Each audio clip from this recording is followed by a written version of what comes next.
Seja louvado o nome de nosso Senhor Jesus Cristo, para sempre seja louvado. Meu irmão, minha irmã, mais uma vez nos encontramos neste programa Verbum, a Palavra de Deus, para escutarmos e meditarmos juntos o trecho do Evangelho que a liturgia da Igreja Nossa Mãe nos propõe a cada dia. Sou o Padre William Maia, vigário paroquial da Paróquia Nossa Senhora do Carmo, Forania, centro de Santo André, e quero meditar com vocês hoje este Evangelho de São Lucas, capítulo 24, versículos do 13 até o 35. Faço questão de o ler integralmente, este trecho do Evangelho, embora seja bastante comprido, porque se trata da narrativa do encontro de Jesus com os discípulos de Emaús. É um Evangelho riquíssimo que pode nos ajudar muito a viver essa quarta-feira da oitava da Páscoa na alegria do ressuscitado. Proclamação do Evangelho de Jesus Cristo segundo São Lucas. Naquele mesmo dia, os discípulos, ou o primeiro da semana, os dois discípulos de Jesus iam para um povoado chamado Emaús, distante 11 quilômetros de Jerusalém. Conversavam sobre todas as coisas que tinham acontecido. Enquanto conversavam e discutiam, o próprio Jesus se aproximou e começou a caminhar com eles. Os discípulos, porém, estavam como que cegos e não o reconheceram.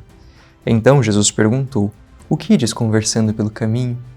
Eles pararam, com o rosto triste, e um deles, chamado Cleofas, lhe disse: "Tu és o único peregrino em Jerusalém que não sabe o que lá aconteceu nesses últimos dias?"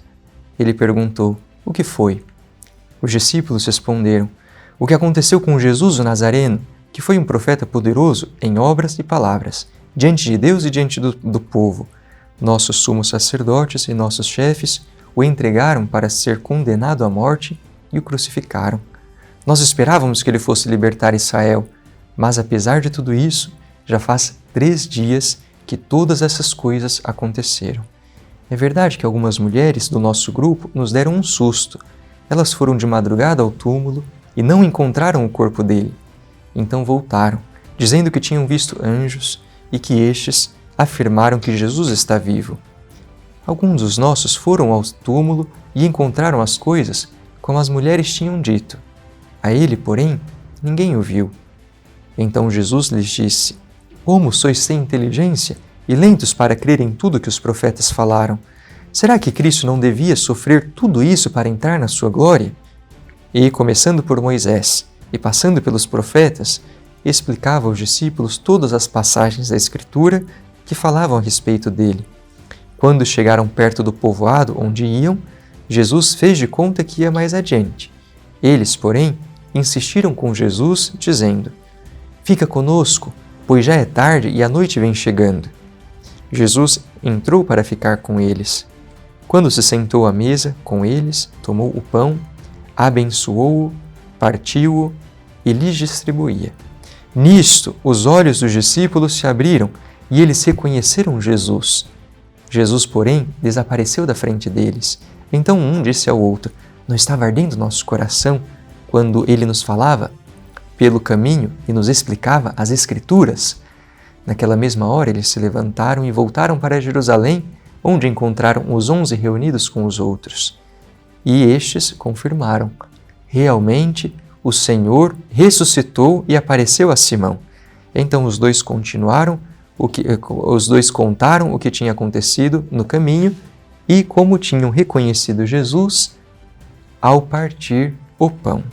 Palavra da salvação, glória a vós, Senhor. Irmãos, escutamos esse trecho longo de São Lucas, no qual vemos os discípulos reconhecendo Jesus ao partir o pão. Lindo nós percebermos a relação deste Evangelho que a Igreja nos propõe hoje com a liturgia da Santa Missa, que toda semana alegra o nosso domingo e dá sentido para a nossa vida. Vejam que esse percurso que foi feito pelos discípulos que iam a caminho de Emaús é o mesmo que a Igreja nos propõe em cada Santa Missa. Vamos lá por partes. Cristo caminha com os discípulos e escuta suas queixas, vê o seu rosto triste, abatido, e embora conheça o que se passa no coração deles, quer que eles lhes conte o que está acontecendo. Eis aí a procissão de entrada, Cristo que caminha conosco e escuta as nossas queixas, nossas situações, nossas tristezas, ato penitencial, Santa Missa. Depois, Cristo explica aos discípulos de Emaús as palavras das Escrituras, desde o Antigo Testamento, atualizando a boa nova do Novo Testamento que ele veio trazer. Isso acontece em cada Santa Missa, quando nós, sentados na posição de discípulos, escutamos de Jesus a sua palavra, tanto do Antigo quanto do Novo Testamento. Cristo, por fim, toma o pão, abençoa, o parte e distribui aos discípulos. Eis o ponto alto da Santa Missa, a oração eucarística, na qual Cristo mesmo, na pessoa do sacerdote, toma aquela matéria do pão e do vinho, abençoa, oferece ao Pai, parte e distribui para nós seu próprio corpo e sangue transubstanciados, fazendo com que pelos olhos da fé digamos a mesma coisa que os discípulos de Emaús disseram: meu Senhor e meu Deus, vimos Jesus, não era Ele que estava junto de nós? Não era Ele que aquecia o nosso coração? Por fim, Jesus Cristo, ao desaparecer no meio deles, os motiva a sair ao encontro dos outros para levar a boa nova. É Cristo que na Santa Missa nos dá a bênção final e nos envia para levarmos a sua mensagem aos demais. Irmãos, que grande graça é ter a Santa Missa. Que maravilha é fazermos parte da Igreja de Cristo, que é nutrida, que vive pela Santa Missa. Eu concluo essa reflexão nossa com uma palavra do Padre Pio. Ele dizia: é mais fácil o mundo sobreviver sem o sol, que aquece da vida, da luz, do que sem a Santa Missa. Essa é a nossa convicção como católicos, como fiéis batizados.